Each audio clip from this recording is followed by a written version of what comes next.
दोस्तों, स्वागत है आपका SSC MTS model practice set 3 में। ये वीडियो आपके लिए बहुत ही इंपॉर्टेंट होने वाली है।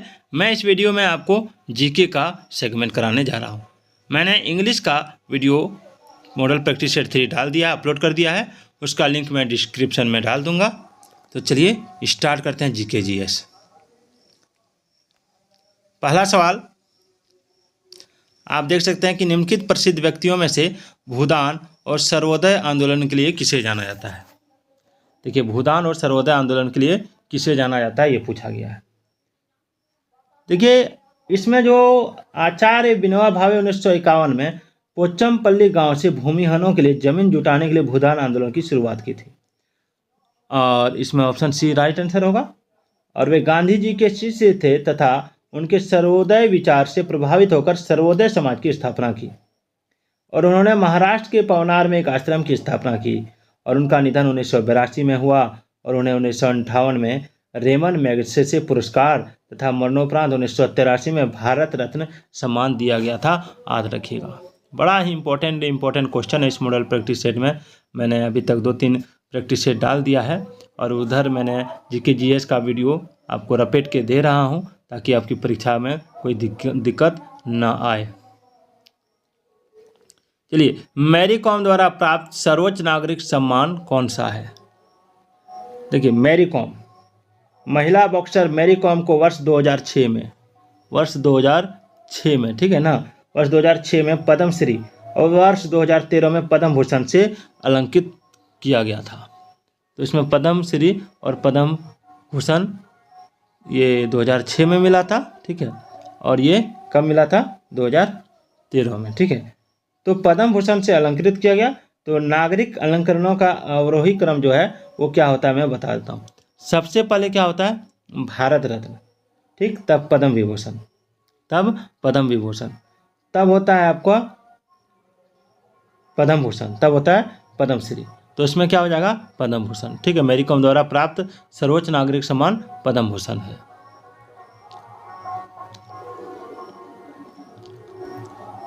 चलिए आगे बढ़ते हैं। बहुत ही इंपॉर्टेंट टॉपिक है जीके जीएस का दोस्तों, पूरा वीडियो देख के जाइएगा। किस दवा का वेदना से राहत पाने के लिए प्रयोग किया जाता है।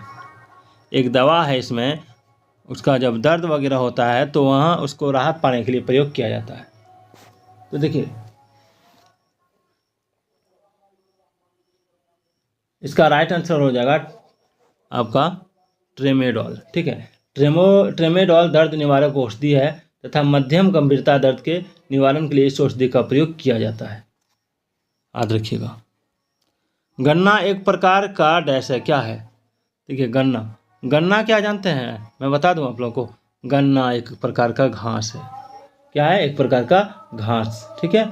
चलिए 5 नंबर सवाल। सामान्यतः सूक्ष्म जीव विज्ञान के जनक के नाम से किसे जाना जाता है। देखिए, सूक्ष्म जीव विज्ञान के जनक, ध्यान दीजिए, डच व्यवसाय वैज्ञानिक और डच विज्ञान एवं प्रौद्योगिकी संबंधी स्वर्ण युग के प्रतिनिधि वैज्ञानिकों में से एक एंटोनो फिलिप वॉन ल्यूएनहॉक को सूक्ष्म जीव विज्ञान के जनक उपनाम से संबोधित किया जाता है। एंटोनो फिलिप वॉन ल्यूएनहॉक को। निम्नलिखित में से किसे संश्लेषित रबर कहा जाता है। संश्लेषित रबर, देखिए, संश्लेषित रबर कहा जाता है आपका न्यूप्रीन या पॉलीक्लोरोपीन संश्लेषित रबर का एक परिवार का समूह है जो क्लोरीप्रीन के बहुलीकरण से प्राप्त होता है। और यह रासायनिक रूप से स्थायित्व प्रदर्शित करता है और तापमानों के विस्तृत रेंज पर फ्लेक्सिबिलिटी को बनाए रखता है। चलिए आगे बढ़ते हैं। NCl में होता है, क्या होता है। देखिए, NCl में होता है आयनिक बंध, याद रखिएगा। आयनिक बंध के अंतर्गत विपरीत आवेश युक्त 2 परमाणुओं के बीच आकर्षण होता है। NaCl में Na परमाणु पर धनावेश और Cl परमाणु पर ऋणावेश होता है और वे एक दूसरे को आकर्षित करके एक आयनिक बंध बनाते हैं। अटल भूजल योजना ABY डैश से संबंधित है, किससे संबंधित है। तो अटल भूजल योजना उन क्षेत्रों में भूजल स्तर को बढ़ाने के उद्देश्य से शुरू की गई जहां भूजल काफ़ी नीचे चला गया, ठीक है। तो योजना का मुख्य उद्देश्य भूजल का स्तर बढ़ाना है, ठीक है। यानी भूजल से संबंधित है। मराठी की शासकीय भाषा क्या है? मराठी डैश की शासकीय भाषा है। देखिए मराठी जो है ना, मराठी दादर और नगर हवेली की शासकीय भाषा है, दादर और नगर हवेली की। चलिए आगे बढ़ते हैं। कर्मा पूजा के त्यौहार के दौरान कर्मा नृत्य किया जाता है। यह त्यौहार डैश के रूप में मनाया जाता है, किसके रूप में? देखिए त्यौहार जो है ना, यह त्यौहार आपका कर्मा पूजा भाद्रपद मास में बिहार एवं झारखंड के आदिवासियों द्वारा मनाया जाने वाला एक पर्व है। ठीक है, तो ये कौन सा पर्व है? बसंत ऋतु, ग्रीष्म ऋतु, शीत ऋतु या पतझड़, कौन सा पर्व है? देखिए ये जो पर्व है ये मनाया जाता है आपका ग्रीष्म ऋतु, लेकिन यहाँ पर ऑप्शन में गलती है, वर्षा ऋतु के समय ये मनाया जाता है। हम लोग भाद्रपद में वर्षा ऋतु होता है। ठीक है, यहाँ पर ऑप्शन ही इसका गलत है। चलिए, प्राचीन पंजाब के लोकगीतों से उत्पन्न डैश में अक्सर एक प्रेमी की व्यथा को दर्शाया जाता है। देखिए प्राचीन पंजाब के लोकगीतों से उत्पन्न डैश में अक्सर एक प्रेमी की व्यथा को दर्शाया जाता है, किसमें? देखिए इसका राइट आंसर हो जाएगा आपका झोड़ा। क्या हो जाएगा? झोड़ा। ठीक है, क्या हो जाएगा? झोड़ा, याद रखिएगा। चलिए आगे बढ़ते हैं।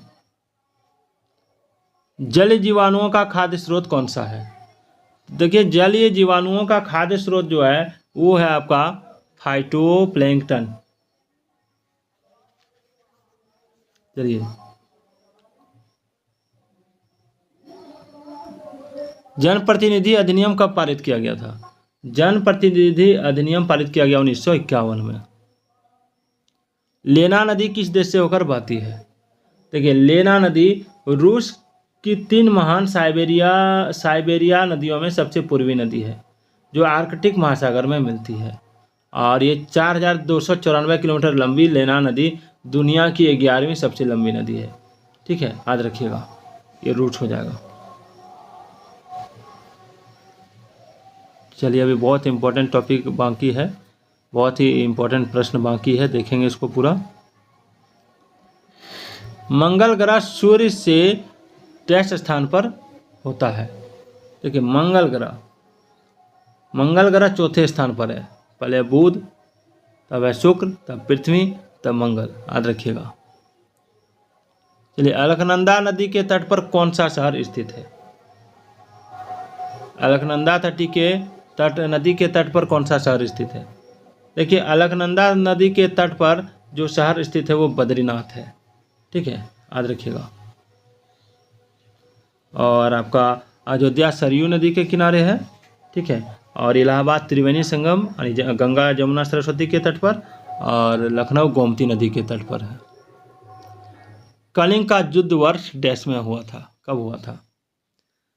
देखिए कलिंग का युद्ध हुआ था आपका 261 ईसा पूर्व में।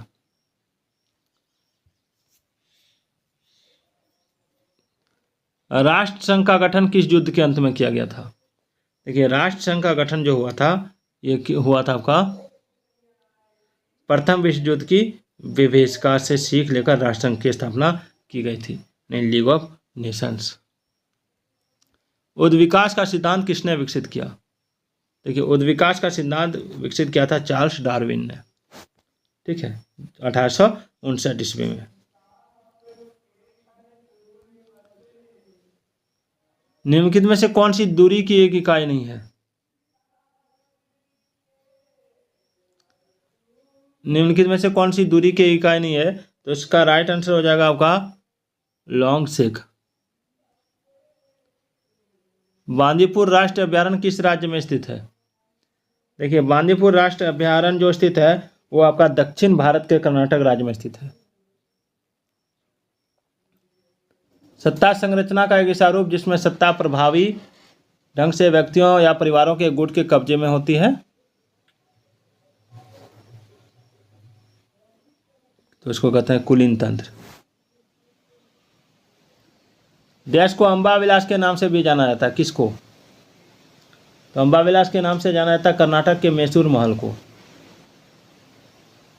कहाँ जा रहे हो बाबू? मैसूर महल हवा में गुल हो जा रहे हो क्या? मैसूर महल। जीव मिल्खा सिंह किस खेल के साथ जुड़े हुए हैं? गोल्फ, गोल्फ के साथ। पाकिस्तान द गैदरिंग स्टॉर्म पुस्तक के लेखक कौन है?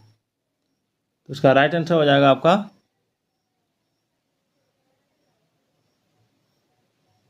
बेनजीर भुट्टो, बेनजीर भुट्टो। तो दोस्तों आज का ये वीडियो कैसा लगा कमेंट जरूर कीजिएगा।